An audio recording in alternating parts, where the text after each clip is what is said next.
2-3 साल शायद पिछले साल या उससे पिछले साल आज के मौके पे ना हमारे पाकिस्तान में तो बड़े बड़े अनोखे वाकयात होते हैं। सुनने से क्या, मैं कहता हूँ वो इबरत के लिए होते हैं। जाली वीजा लगवा दिए हज के किसी एजेंट ने, अल्लाह के मेहमानों को भी लोग लूट लेते हैं। जाली वीजा लगवा दिए और मजे की बात यह है कि पाकिस्तानी एयरपोर्ट से गुजर भी गए वो वीजे वाले, और एहराम बांधे लोग जद्दे पहुंच गए।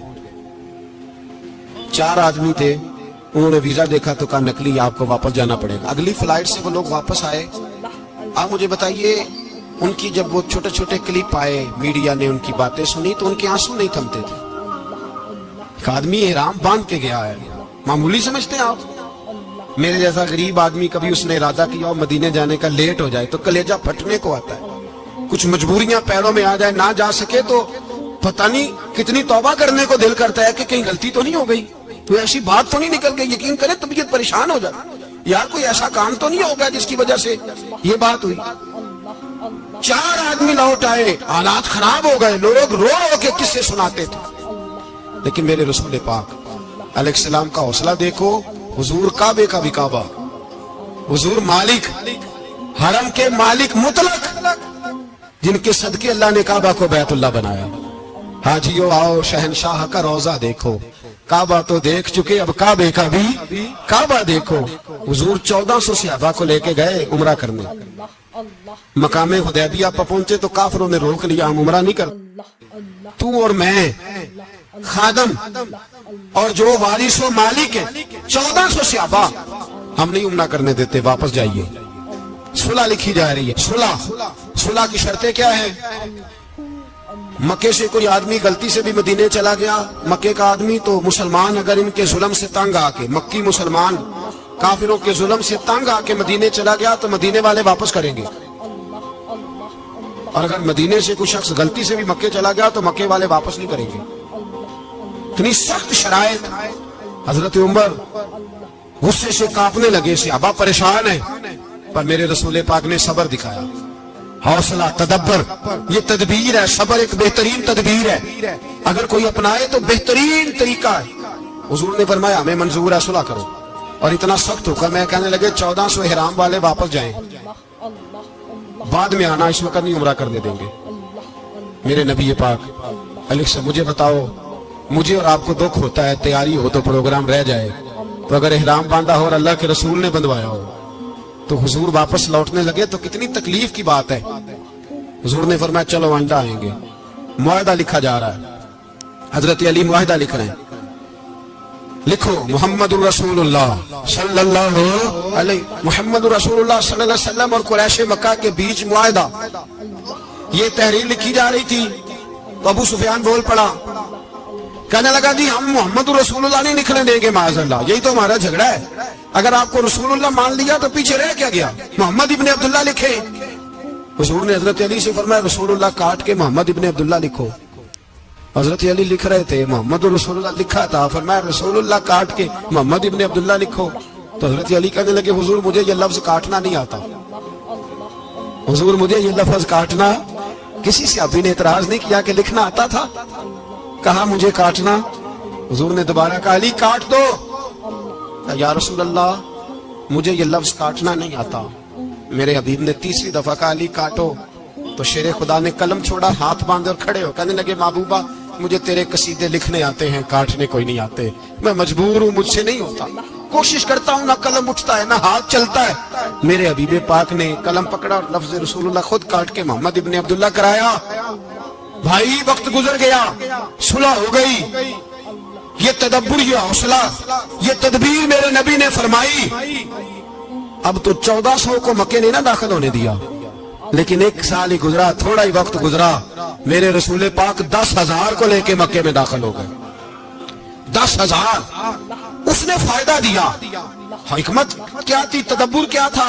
कुरैश रोज लड़ाई करने आ जाते थे, तबलीग ही नहीं करने देते थे। उनसे सुलह हो गई तो नबी पाक ने कैसर को खत लिखा, कैसर रूम को, हिरकल को, दूर दराज तबलीग फैल गई, मुसलमान 1,00,000 से ज्यादा हो गए। उनकी तरफ से अब वो लड़ाई बंद हो गई। मेरे हबीब पाक अलैहिस्सलाम के हौसले ने कमाल दिखाया, इस तदबीर ने फायदा दिया उम्मत मुस्लिमा को।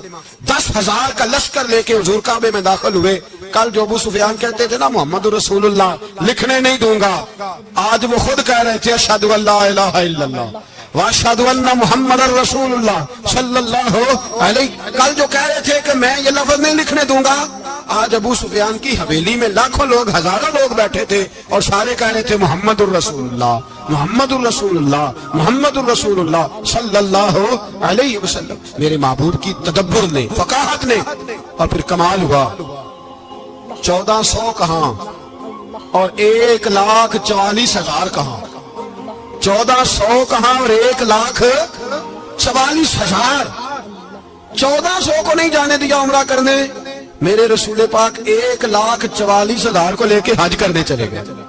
رسول نے حج کیا، ہر طرف لبیک لبیک کی صدائیں بلند ہوئی۔ یہ میرے نبی پاک کا تدبر ہے، حوصلہ ہے۔ اگر وقتی طور پہ حوصلہ کر جاؤ گے، دلیری کر جاؤ، آنے والا وقت آسان ہو جائے۔ حوصلہ نہیں، صبر نہیں، سکون نہیں، دو چار باتیں، یہاں تک کہ لوگ ابا جی کی بات برداشت نہیں کرتے، ایسے جملے کہہ دیتے ہیں جو دوبارہ پلٹ کے نہیں آتے، ماں کو لفظ نہیں بولتے، بات کی روح تک چھلنی کر دیتے ہیں وہ جملے، لیکن لوگ اس وقت حوصلہ کرنے، اور ہم پنجابی لوگوں نے تو گنجائش ہی بڑی دے دی ہے، کہتے ہیں بچہ ہے جی ایک ہی ہے، ایک بھی حوصلہ کرے کی ہے ماشاءاللہ، تو اگر جوان ہو گیا تو کہتے ہیں گرم خون ہے مکہ کم، اگر بوڑھا ہو گیا تو کہتے ہیں بوڑھوں میں حوصلہ نہیں ہوتا، نہ بچے میں نہ تو کس میں حوصلہ ہوگا؟ بولے کسی میں بھی نہیں۔ چھٹی سب کو فتویٰ مل گیا نا، یہ بچہ ہے جی، ابھی یہ تو بچہ ہے، آپ تو سیانے بیانے ہیں، یہ بچہ ہے، کمال ہو گئی ہے بھائی، کیا مطلب ہے بچہ؟ بچے کو سارا پتہ ہے، ہر چیز اسے آتی ہے، حوصلہ کرنا ہی نہیں آتا، اور پھر کہہ دیا وہ تو گرم خون ہے۔ کیا بات کرتے ہو گرم خون؟ ابے کے گلے پڑ گیا گرم خون، اس کو کھڑا کرو نا ایس پی کے سامنے اور اس کو مار تھپڑ اس کے منہ پہ، تیرے گرم خون کا پتہ چلے۔ غریب کے یہ گلے پڑ گئے، اس کو کھڑا کرو ایس او کے سامنے، پھر پتہ چلے گا خون کتنا گرم ہے۔ وہاں بالکل چپ ہے، بالکل خاموش ہے، اور گرم خون اس کا صرف اماں کے لیے، جلال صرف رہ گیا اگر غریب گھر کی بیٹی بیاہ کے لایا تو صرف اس کے لیے، کوئی ایسی بات نہیں۔ ہم بڑے سیانے، ہمارا غصہ بڑا سمجھدار ہے، ہمارا وہ گرم خون بڑا سیانا ہے، وہ جہاں دیکھتا ہے کہ معاملہ ہلکا ہے تو وہاں وہ گرم خون جلال میں، اور جہاں دیکھتا ہے کہ سامنے والا تگڑا ہے تو وہاں وہ گرم خون فوراً ٹھنڈا ہو جاتا ہے۔ حوصلہ پیدا کریں، زندگی حوصلے مند لوگ جیتے، جو حوصلے مند نہیں ہوتے وہ تو زندگی کا ایک سال لطف سے نہیں جی پاتے۔ حوصلہ کریں، مسکرائیں۔ میرے نبی پاک صلی اللہ تعالی علیہ وسلم نے نا عثمان بن طلحہ، کعبے کی چابی ان کے پاس ہوتی تھی، حضور نے ایک دن فرمایا عثمان، اچھا یہ نہیں تھا کہ عثمان خاص لوگوں کو چابی کعبہ کھول کے دکھاتے تھے، بلکہ ان کو قریش کی جانب سے یہ حکم تھا کہ جو بھی تجھے کہے تو نے کعبے کا دروازہ کھول دینا۔ نبی پاک علیہ الصلوۃ والسلام نے نا ہجرت سے 2-4 دن پہلے کہا کہ عثمان ذرا چابی دو، میں نے کعبہ اندر سے دیکھنا ہے۔ بڑے ٹھنڈے دل سے ذرا سننا، ادھر دیکھو میری طرف، ادھر دیکھیے گا ذرا میرے بھائی۔ میں نے ایک بندے سے کہا یار پانی کی بوتل دینا دکاندار سے، ایک ہے اس نے کہہ دیا نہیں میرے پاس، اس بات کا کوئی غصہ؟ بولیے، اور اگر وہ کہے سارے زمانے کو ملے گی آپ کو نہیں دینی، پھر بولے میرا خیال ہے چپ کر کے ہنس کے آ جائیں گے، سوال ہی نہیں پیدا ہوتا۔ ہم کہیں گے مجھے نہیں نہ دینی، تو نے تو دکان اٹھا یہاں سے، بند کر اسے، کیا مطلب ہے سب کو دینی ہے تجھے نہیں دینی، کیا معنی ہے اس کا؟ لے کے جاؤں گا، جھگڑا ہوگا، بحث کریں گے۔ عثمان بن طلحہ سے حضور نے فرمایا دروازہ کھولو، کعبہ دیکھنا ہے۔ عثمان کہنے لگا میں ساری دنیا کو دکھاؤں گا، آپ کو نہیں دکھاؤں گا۔ کتنی سخت بات ہے، پر قربان جائیں رسول اللہ کے حوصلے صلی اللہ علیہ۔ عثمان کہتے ہیں میں نے یہ بات کی تو نبی پاک مسکرانے لگے، اور میں اچھا نہیں دینی، تو حضور نے نا مسکرا کے اور میری کمر پہ تھپکی دی، فرمایا اچھا یاد رکھنا یہ چابی میں تجھ سے لے لوں گا، اور جس کو میرا دل کرے گا میں اس کو دوں گا۔ عثمان کہتے ہیں روز رات کو نبی پاک کے یہ جملے میرے کانوں میں گونجا کرتے تھے، گونجتے تھے کہ حضور نے فرمایا۔ کہتے ہیں جس دن پتا چلا نا نبی پاک 10,000 کا لشکر لے کے آ رہے ہیں، تو ابو سفیان میٹنگیں کر رہے تھے، مکے کے سارے سردار تیاری کر رہے تھے، اور میرے کانوں میں ایک ہی لفظ تھا کہ حضور نے فرمایا میں چابی لے لوں گا، پھر جس کو میں چاہوں گا اسے دوں گا۔ عثمان کہتے حد ہو گئی، وقت گزر گیا، حضور آ گئے، तवाफ फरमाया, और तवाफ के बाद मेरे नबी पाक अलैहिस्सलाम ने फरमाया बुलाओ ना जरा उस्मान को। उस्मान कहते हैं मैं चाबी लेके आया तो दूसरा जुमला कोई नहीं। साढ़े ना कोई बंदा मशवरा देवे ओदी ना मनीए, ते जे काम उंज हो जाए ना जिंज उन्हें मशवरा दिता सी ते नाल ही गौस पाक बन जाता। तेन आखिया सी ना, फौरन ही दाता अली अजमेरी हो जाता। वो कहते तेन पता नहीं मैं कितना बड़ी अल्लाह, तेन मैं आखिया सी मैं इंज ना कर। और बंदा परेशान होता है, काम उल्ट हो, और लागों आखी जाता वेखो जी मैं तो तुहानू पहलों ही आखिया जी। अजीब बात है, शेख चिली की तरह पीछे पड़ जाएगा, मैंने तो पहले ही कहा था। बस कर यार, अब तू ख्वाजा मोइनुद्दीन अजमेरी हो गया, बस कर। मशवरा ही होता है, किसी का मिल जाता है और किसी का नहीं लिया जाता। फौरी तौर पे बंदा उठ के ना तो विलायत की चौथी सीढ़ी पे चढ़ जाएगा, कहेगा मैं तो अब दाले वक्त हूँ, मैं कुतबे दौरा हूं, मैंने तुझे कहा नहीं। तो अब बस कर यार। कई दफा मशवरे सही होते हैं, कई दफा सही। बोलिए, नबी पाक सल्लल्लाहु अलैहि वसल्लम की उहद के दिन ख्वाहिश ये थी कि अंदर रह के लड़ना है। जवान से आपा ने कहा बाहर जाके लड़ाई करनी है। हुजूर ने बाहर जाके जंग की, बज़ाहिर मुसलमानों को शिकस्त हुई। हुजूर ने एक दफा नहीं कहा कि मैंने तुम्हें कहा नहीं था अंदर रहना है, बस हो गया जो हो गया। अब उसमें फटाफट अगले को हौसला दो, कोई अर्ज नहीं यार। नबी पाक, सब बोलिए सल्लल्लाहु अलैहि वसल्लम, मेरे हबीब पाक अलैहिस्सलातु सलाम ने ना कहा उस्मान को बुलाओ। उस्मान आए तो उस्मान कहते मैंने चाबी दी तो मैं तैयार था, मैं तैयार था कि अब मेरी बात होगी और रुसवाई होगी।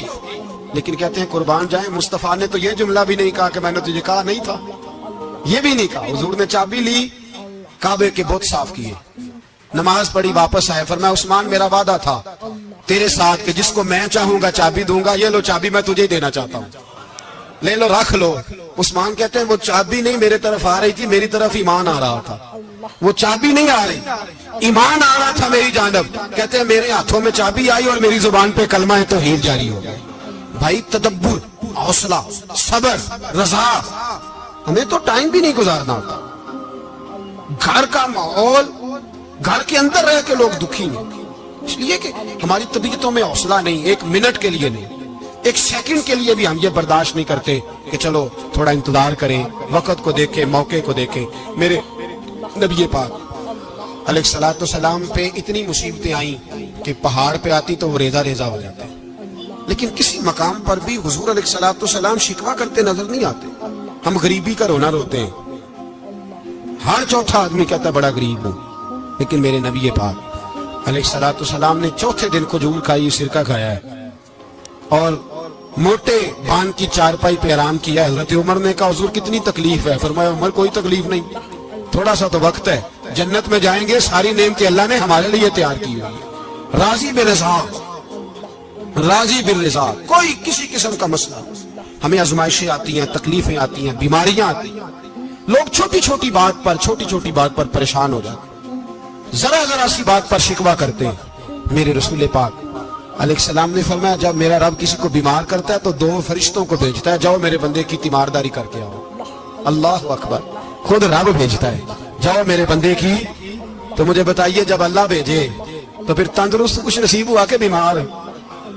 जी, तंदुरुस्त फिर खुश नसीब कौन होगा? मेरे नबी पाक सल्लल्लाहु अलैहि वसल्लम ने फरमाया रब दो फरिश्ते भेजता है, फरमाता है पता करके आओ मेरे बंदे का उसका क्या हाल है। हालांकि अल्लाह सारे जानता है, फरिश्ते आते हैं, वापस जाते हैं, रब करीम पूछते हैं बताओ मेरा बंदा क्या कहता था। अल्लाह तुझे सारा ही पता है, पर हमसे पूछते तो बता देते हैं, मुझे कहता था कि मैं अपनी रब की रजा पे बड़ा ही राजी हूं। वो तेरी हमद कर रहा था, तेरी तारीफ कर रहा था, तेरा शुक्र कर रहा था, तेरे लिए कलिमाते हमद बयान कर रहा था। तो मेरे नबी पाक अलैहिस्सलाम फरमाते हैं, अल्लाह फरिश्तों से फरमाता है सुनो फिर, अगर मैं अपने बंदे को इस बीमारी में शिफा दूंगा तो उस तंदुरुस्ती से ज्यादा अच्छी तंदुरुस्ती दूंगा जो पहले इसे अता की हुई थी, पहले से अच्छी सेहत दूंगा। और अगर इसे इस बीमारी में मौत दूंगा तो फिर मरते ही इसके लिए मैं जन्नत का फैसला फरमा दूंगा। भाई जब तू राजी बिर्रिज़ा रहता है, राजी बिर्रिज़ा, बड़ी सादी सी बात है भाई। आप घर गए रोटी मांगी तो अगर किसी ने कहा ना कि इतनी थकावट है टाइम पे आया करे इस वक्त, तो रोटी तो वो भी मिल गई, पर उसमें लज्जत, वो सुकून नहीं, वो सुकून नहीं। मेरी अम्मा जी सालन पका के रख लेती थी, तो रोटी जब भी कोई मांगता था तो ताजी बना के देती थी, उनकी तबीयत थी। तो मैं अक्सर उनसे कहता कि अम्मा जी पका के रख दिया करो। तो कहते तुम्हें खुशी नहीं होती जब तुम्हारी अम्मा ताजी पका के देती है? खुशी होती है। طبیعت میں خوشی ہوتی. ان کا مزاج تھا, ذوق تھا, تو ہم سمجھتے تھے یار یہ بڑی سعادت کی بات. تو آپ گھر گئے رات کو تو گھر والوں سے کہا روٹی, تو فوراً اٹھے فوراً, اور انہوں نے کھانا تازہ بنایا اور ساتھ یہ بھی کہا باہر سے نہ کھایا کرے, بندہ بیمار ہو جاتا ہے. کتنی ٹھنڈک پہنچتی آدمی کے دل کو, سکون ملتا. تو بھائی بیماری تو آپ نے کاٹ لی, لیکن ساتھ کہو ہو بڑا بیمار ہوں, میں نے تو اتنے گناہ بھی نہیں کیے, ظلم بھی نہیں کیا, آگے کچھ بھی. اب بیماری تب بھی کٹ گئی, پر بڑی آزمائش. مریض ڈاکٹر کے گلے پڑ رہا, اس کے لواحقین جھگڑے کر رہے, بیماری وہ بھی کٹ گئی. اور ایک بیمار وہ ہے جو چارپائی پہ لیٹا ہے اور کہتا ہے جس طرح میرا اللہ راضی اسی طرح میں بھی راضی. تو بیماری اس کی بھی کٹ گئی. میرے نبی پاک علیہ السلام نے فرمایا میرا مومن ہر حال میں ہی نفع میں ہے. نعمت ملے تو شکر کر کے نفع, مصیبت آئے تو صبر کر کے نفع. اپنی زندگی میں تحمل, بردباری, علم پیدا کرے, حوصلہ پیدا کرے. ہر آنے جانے والے شخص کے مزاج کے مطابق اسے نہ ملے, اپنا مزاج صحیح رکھے, اپنی طبیعت کے مطابق اپنے ماحول کو برقرار رکھے. علم کے ساتھ گزارا کرو گے تو رشتہ داروں سے بھی بنی رہے گی, دوستوں سے بھی بنی رہے گی, ہر ایک سے تعلق رہے گا. اور اگر آپ کے اندر یہ حوصلہ نہیں تو پھر سارے معاملات پریشانی کا شکار ہو جائیں گے. یہ تو آج کا مضمون تھا. ہمیں نا لوگ مشورہ دیتے ہیں, کہتے ہیں پیر صاحب درویشوں کو سیاست کی بات نہیں کرنی چاہیے. دیتے ہیں نا مشورہ لوگ, جی تھوڑا تھوڑا بول دیں, تھوڑا تھوڑا دیتے ہیں نا. اگرچہ ہم ان کی بات نہیں مانتے, اس لیے کہ اقبال نے کہا تھا جدا ہو دی سیاست سے تو رہ جاتی ہے چنگیزی. جدا ہو دی سیاست سے تو, اور پہلا فکرہ یہ ہے کہ جلال بادشاہی ہو یا جمہوری تماشا ہو, جدا ہو دین سیاست سے تو رہ جاتی ہے.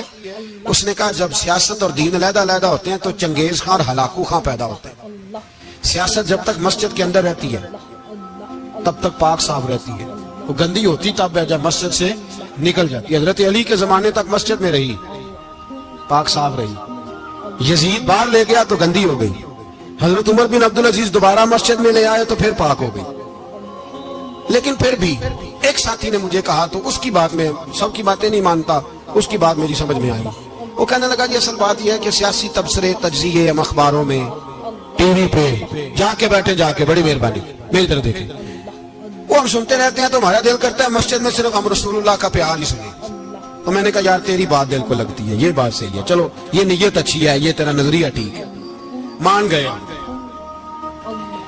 میں چلا گیا دکاندار کے پاس اور میں نے اس کو جا کے کہا کہ گاڑی کا انجن کھولو, اس طرح کرو, اس طرح. اس نے کہا مولانا آپ جا کے نا گھر تو فقہ کی کتاب کھولیں, اس لیے کہ گاڑی کے انجن کے بارے میں آپ کو معلومات, یا اگر آپ نے یہ کام کرنا ہے تو اس کو پڑھیں.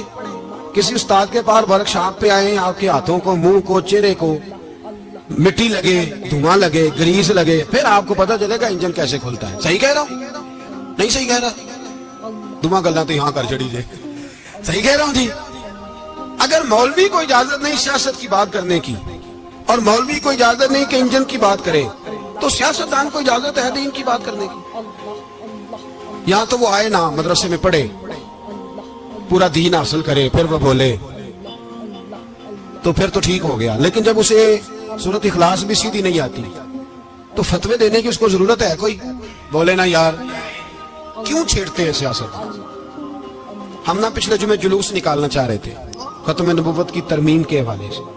حکومت وقت نے کہا کہ ہم واپس لیتے ہیں, تو میرے بہت سارے دوستوں نے کہا جی نکالنا چاہیے. انہوں نے کیا کیوں؟ میں نے کہا یار لوگوں کو بھی پریشان نہیں کرنا چاہتے, ہماری اپنی سڑکیں ہیں, کسی کو پتہ. ٹھیک ہے, انہوں نے واپس لے لی تو بات ختم ہو گئی, ہم مان گئے, تسلیم کر لیا. اتنا ہمارا مطالبہ ہے کہ اس آدمی کو ضرور سزا دو جس نے یہ ترمیم کی ہے. لیکن ہم نہیں کرتے کوئی, نہیں نکلے, نہیں نہ نکلے بولے. تو وزیر قانون صاحب کو کیا مصیبت بنی ہوئی ہے نیا فتویٰ دینے کی؟ کیا ہے کوئی شوق انہیں دینا چاہیے فتویٰ؟ کہتے نہیں نہیں مرضیوں میں ہمارے درمیان تھوڑا ہی فرق ہے. مجھے یوں لگتا ہے کہ یہ جان بوجھ کر کوئی نہ کوئی ایسی شرارت کرتے ہیں جس سے لوگ اشتیاق میں رہیں. جان بوجھ. حلم, حوصلہ, صبر ذات کے بارے میں تو ہے, لیکن اگر کوئی رسول پاک کی بے ادبی کرے تو پھر حوصلے کی بات ہے ہی نہیں, پھر تو جہاد کی بات ہے. اور میں دیانتداری سے مسجد میں باوضو بیٹھ کر جمعے کے دن مشورہ دیتا ہوں حکومت کو, اور وزیر قانون کو مشورہ دیتا ہوں کہ نہ فرعون کی حکومت ساری زندگی رہی, نہ نمرود رہا, نہ جاج بن یوسف رہا, نہ یزید رہا. اور یار दरबारी बन के हुक्मरानों की चापलूसी करते करते तुम यहां तक आ गए हो कि अब नबी पाक की इज्जत को आग डालना शुरू कर दिया है। और आप यकीन करें सियासी जमातों का इतना बुरा हाल है कि इनके लीडर के बारे में कोई बात करे तो पागल हो जाते हैं ये एहतजाज कर करके। और उसने डायरेक्ट कह दिया कि खत्म नबूवत का मसला ही कोई नहीं, जो दीन की बुनियाद है, किसी को परवाह नहीं। मुझे तो उन लोगों की फिक्र हो रही है जिन लोगों ने इन्हें वोट दिए, वो अल्लाह को क्या जवाब दे। और ये अल्लाह माशाल्लाह सारी सियासी जमातें इस तरह की। और मेरा वजीर कानून साहब को भी मशवरा है कि जिंदगी बड़ी थोड़ी है, बड़ी थोड़ी। अल्लाह सबको माफ करता है, अपने रसूल के गद्दारों को माफ नहीं करता। और यहाँ तुम्हारी गाड़ियों पे झंडे लगे हुए हैं, वहां भी तुम्हारे झंडे लगेंगे, पर इसलिए लगेंगे कि ये गद्दार है नामूसे रिसालत के। ये झंडे लगेंगे। शर्म करो और डर जाओ, बस कर दो। तुम्हारे मुंह में अब दांत पूरे नहीं रहे। कोई शुगर का मरीज है तो कोई ब्लड प्रेशर का, तो कोई हार्ट का, तो कोई कैंसर का। शर्म करो और अपनी कब्र की भी थोड़ी सी फिक्र करो। बताओ पाकिस्तान के कितने सदर गुजरे, वजीर आजम गुजरे, तो उनकी कब्रें कहाँ हैं? कोई जाता है उनकी कब्रों पे? किसी को खबर है? क्यों अपने लिए जहन्नम इकट्ठी करते? सारा कुछ दुनियादारी रह गई है, सारा कुछ सिर्फ यही रह गया। हजरत अबू बकर सरदार थे, हजरत उमर सरदार थे कबीले, हजरत उस्मान सरदार थे। उन्होंने सरदारियों को ठोकर मार के रसूलुल्लाह के कदमों में बैठना पसंद किया। सरदारियां छोड़ के गुलाम बन गए। तुम सरदारियां बचाने के लिए रसूलुल्लाह की गद्दारी करते हो, शर्म नहीं आती? और काम शिकवा है मुझे इन लोगों से जो मौलवी तो कह देते हैं तू सियासत नकार, और किसी सियासतदान को मना नहीं करते कि जब तुझे सूरत फातिहा भी नहीं आती तो तुझे किसने इजाजत दिया इतनी बड़ी बात। और मैंने पिछले से पिछले जुमे भी कहा था, फिर कहता हूं और आन दी रिकॉर्ड कहता हूं, मरज़ई कल भी काफिर थे, आज भी काफिर और कयामत तक। और जो उनके कुफर में शक करे वो भी, और पक्का बेईमान है, काफिर है। वो वजीर कानून हो या सुबाई हो या विफाकी हो, मन शक्का फी कुफर ही फकत कफर। जो मरज़ई के कुफर में शक करे वो भी काफिर है। हमारे रसूल आखिरी रसूल है। हम किसी को ये इजाजत नहीं देंगे कि वो खत्म नबूवत में रखड़ा डालने की कोशिश करे। हम किसी को ये इजाजत है। और तुमने कौम को लूटा, लूटते रहो, अब ईमान पे डाके तो ना डालो। तुम्हें दौलत लूट के पेट नहीं भरा, अब ईमान लूटना शुरू कर लिया। तुम्हारा फैक्ट्रियां लूट कर, कौमी खजाना लूट कर पेट नहीं भरा, भाई मानो अब दीन बेचकर अपनी हुकूमतें पक्की करोगे। और वो लोग भी तैयार हो जाएं जो इन बेईमानों को मुंतखब करते हैं, उनसे भी सवाल करेगा खत्म नबूवत का मौजू क़यामत के दिन कि तुम बताओ। इनको सपोर्ट करते थे जो रसूलुल्लाह सल्लल्लाहु अलैहि वसल्लम के बाद भी किसी नबी को नबी मानना दुरुस्त जानते थे। शर्म आनी चाहिए, ख्याल होना चाहिए। और मैंने कहा कि हमारा दिल नहीं चाहता, आप यकीन करें, हमें शौक है जुलूस निकालने का, तुम्हारे खिलाफ बातें करने का। तुमने रोज थर्मामीटर निकाला होता है, चेक करते हो कि ईमान कितना है कितना नहीं है। ये पाकिस्तान अगर सूबा सिंध है तो हजरत अब्दुल्ला शाह गाजी का है, अगर बलोचिस्तान है तो हजरत बाबा अब्दुल रहमान का है, और अगर पेशावर है तो वो सूफिया का है, और अगर ये धरती पंजाब है तो ये दाता अली अजमेरी की है, ये बाबा फरीदुद्दीन की है। इसमें किसी गद्दार को कब्जा करने की इजाजत बिल्कुल नहीं मिलेगी। और हम वो लोग भी नहीं जो चुप करके अंदर सोते रहे, कौन जो करती है करती रहे, हमें परवाह नहीं। ना, ऐसी कोई बात नहीं। कोई बंदा ना समझे कि इन्हें होश नहीं, इन्हें पता नहीं, हमें सारा कुछ ही आता है। फिर अगर कल को कोई मुमताज कादरी पैदा हो गया तो शिकवा ना करना, कल को कोई फिर से आमर चीमा निकल आया तो शिकायत ना करना, याद रखना।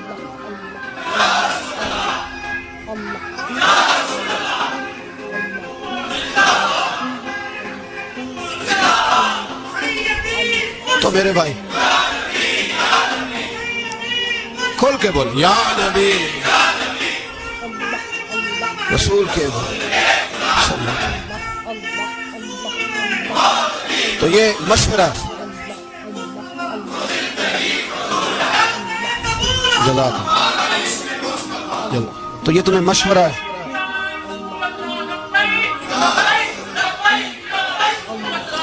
मेरी बात सुनो, याद रखियो, ये लोग बाद में पछताते हैं, फिर मुनाजरे कराते फिरते हैं, उसने सही किया कि गलत किया, फिर इन्हें होश आती है बाद में, फिर इनके हवारी निकल निकल के मैदानों में दलीलें देते हैं। इसलिए हमारा मशवरा है इन्हें कि ये अपनी हद में रहें, और जो काम तुम्हारे जिम्मे, मैंने कहा ना तुमने बड़ा लूटा, ये कौम रोज तुम्हें मौका देती है लूटने का, ये मौका देती है, तो तुमने दौलत लूट के पेट नहीं भरे, अब ईमान लूटने के चक्कर में आ गए हो। याद रखो, مسلمان گناہگار ہیں، غدار نہیں ہے. تمہیں دولت لوٹنے کا تو شاید موقع مل گیا ہے، پر ایمان لوٹنے کا موقع نہیں ملے گا. تو اس لیے اس کو لگام دو. اور ویسے بھی کتا جو پالتو ہوتا ہے نا، اس کو گھر کے اندر سنگلی سے باندھ کے رکھنا چاہیے. یہ تمہارے بوٹ چاٹتے ہیں، بھونکتے ہیں، تمہارے حق میں وزارتیں لیتے ہیں. ہم نے تو کوئی وزارت نہیں لی تم سے، اور نہ ہمیں شوق ہے. اس لیے کہ ممبری کیا کرنی ہے جس کو ممبر رسول عطا کر دیا جائے. اس نے کیا کرنی ہے یہ ممبریاں جس کو پکا ممبر رسول دے دیا جائے. اس لیے اس سے باہر آؤ. میں نے کہا بڑے بڑے نمرود، فرعون، قارون دفن ہے، تمہارا بھی نام تک نہیں ہوگا، بالکل نام نہیں ہوگا. اس لیے ہمارا مشورہ، اور آپ لوگ بھی آئے نا یہ اگلے سال، تو ان کو کھڑا کر کے پوچھ لینا اسلامی جمہوریہ پاکستان کا تم نے ایم پی ایم نے بننا ہے، پہلا کلمہ ہی صحیح سنا دو. چلو خدا کا واسطہ یہی بتا دو کہ تمہیں نماز بھی ڈھب سے آتی ہے کہ نہیں. اور آپ کی موج ہے، آپ بٹھا لیتے ہیں سر پہ، کیا کریں. سمجھانے والے مفت گناہگار ہو گئے اور بہکانے والے سب تمہارے یار ہو گئے. اس لیے یہ چھیڑتے ہیں جان بوجھ کے. اور پھر جب کوئی ممتاز قادری علیہ رحمہ پیدا ہوتے ہیں، پھر انہیں دشواری ہوتی ہے، پھر ان کا جینا مشکل ہو جاتا ہے. یہ موقع دیتے ہیں، پتہ نہیں کس کے ایجنڈے پہ عمل کر رہے ہیں. میرا سوال یہ ہے، میں نے پچھلے جمعے پھر میرا سوال ہے کہ میں پوچھتا ہوں اس آدمی کو ضرورت کیا ہے ختم نبوت پر بات کرنے؟ جب امت مسلمہ کے متفق کا فیصلہ ہے کہ مرزئی کافر، اسمبلی نے بل پاس کر دیا کہ مرزئی، ان کو اقلیت قرار دے دیا. اور جب سے وہ اقلیت بنے، نہ ہم نے ان کی عبادت گاہ جلائی، نہ ہم نے ان کو قبروں سے نکالا، نہ ہم نے، بس ٹھیک ہے جیسے عیسائی رہتے ہیں، یہودی سے کس ملک میں رہتے ہیں وہ بھی رہیں، اقلیت بند کرے کوئی اعتراض. پر تم انہیں کھینچ کھونچ کے کیوں قریب کرتے ہو؟ تمہارا کیا جلانا ہے ان کے ساتھ؟ بتاؤ تو صحیح. ان لوگوں سے ان کو چاہیے اپنے منہ میں لگام ڈالیں، اور اگر نہیں ڈالیں گے پھر انشاءاللہ ڈالی جائے گی، اور بڑی تگڑی ڈلے گی، اور پھر ایسی ڈلے گی. سلمان تاثیر جب مرا تھا نا تو 5-5 لاکھ روپیہ مولویوں کو آفر کی جنازہ پڑھاؤ. 5-5 لاکھ روپیہ چھوٹے چھوٹے مولویوں کو. اور داتا صاحب کی مسجد کے خطیب بھی صوبائی جو تھے، وہ خطیب تھے، ملازم تھے، انہوں نے کہا کہ ایمان نہیں بیچنا، نکالنا نوکری سے تو نکال دو. اور بادشاہی مسجد کا مولوی جس کا پتہ نہیں چلتا، کبھی کدھر چلا جاتا ہے کبھی کدھر، یہاں تو وہ بھی کھڑا ہو گیا. اس نے کہا نا ایمان نہیں بیچنا. گورنر ہاؤس کی مسجد کا امام کہنے لگا کہ بخشا جانا نہ جانا یہ تو رحمت الہی کا معاملہ ہے، پر اتنا گندا جنازہ نہیں پڑھنا، اتنا گندا جنازہ نہیں ہم پڑھیں گے. مرنے کے بعد تمہارے جنازے نہیں پڑھے جاتے، تمہاری قبریں خراب ہوتی ہیں. کدھر ہیں تمہاری دولتیں؟ اور وہ مولوی آج تک پتہ ہی نہیں کدھر گیا جس نے اس غلیظ کا گندا جنازہ پڑھایا. تو بھائی اپنی قبر اشر کو، جب جہاں تمہارے جنازے نہیں پڑھے جا رہے تو وہاں تمہارا کیا حال ہوگا. اس لیے ان لوگوں کو چاہیے کہ اپنی زندگی اس طرح گزاریں کہ کچھ نہ کچھ منہ لے کے سرور کائنات کے پاس چلے جائیں، ورنہ ایسا نہ ہو کہ یہاں بھی پھٹکار اور وہاں بھی پھٹکار. اس لیے ہمارا مطالبہ ہے حکومت سے کہ شرم کرو، اور ایسے بے ایمانوں کو، کالے ناگ جو تم نے بھرتی کیے ہوئے، ان کو نکالو. اور اگر تعریفیں کروانی ہو، تلوے چٹوانے ہو، تو اندر کمروں میں ان سے چٹوا لیا کرو. ان سے کہو کہ یہاں ہماری نوکری کرو، باہر نکل کے رسول اللہ صلی اللہ علیہ وسلم کے دین کے بارے میں گفتگو نہ کرو. اس لیے کہ اللہ تبارک و تعالیٰ نے اس دین کے اندر بڑا حسن اور بڑا جذبہ رکھا ہوا ہے، بڑا وقار ہے. ہمارا مطالبہ ہے حکومت سے کہ ختم نبوت کے مسئلے پر کوئی سیاستدان گفتگو نہ کرے. آپ تائید کرتے ہیں اس بات کی؟ اس پر کوئی سیاستدان کوئی گفتگو. ہمارے پاس بڑے تماشے ہیں سیاست کرنے کو، باقی تماشوں پہ سیاست کرو. یہ رسول اللہ کی ناموس کا معاملہ ہے، یہ چھیڑنے کی تمہیں اجازت ہو؟ مجھے سمجھ نہیں آتی یار، جب بات ختم ہو گئی، اسمبلی نے بل واپس لے لیا، تو صوبائی وزیر قانون کو آخر تکلیف کیا ہے؟ آپ کے پاس جواب ہے کوئی اس بات کا؟ بات ختم ہو گئی، ہم نے جلوس نہیں نکالا، چھوڑ دیا، خاموش ہو گئے. علماء نے میٹنگیں بلائی تھی، کینسل کر دی، ٹھیک ہے جی بات. اب دوبارہ سے کیوں چھیڑتے ہو؟ پھر کہتے ہیں احتجاج ہوتا ہے، شور ہوتا ہے. تم خود ایسی حرکتیں کرتے ہو جس سے افراتفری پیدا ہوتی ہے. یہ ملک رسول اللہ کے نام پہ بنا ہے، اور قیامت تک یہاں وہی ہوگا جو میرے رسول پاک صلی اللہ علیہ وسلم کی رضا ہوگی. اور نبی پاک کے قانون کے خلاف کوئی قانون یہاں چل سکتا؟ اللہ ہمیں سمجھنے کی توفیق عطا فرمائے.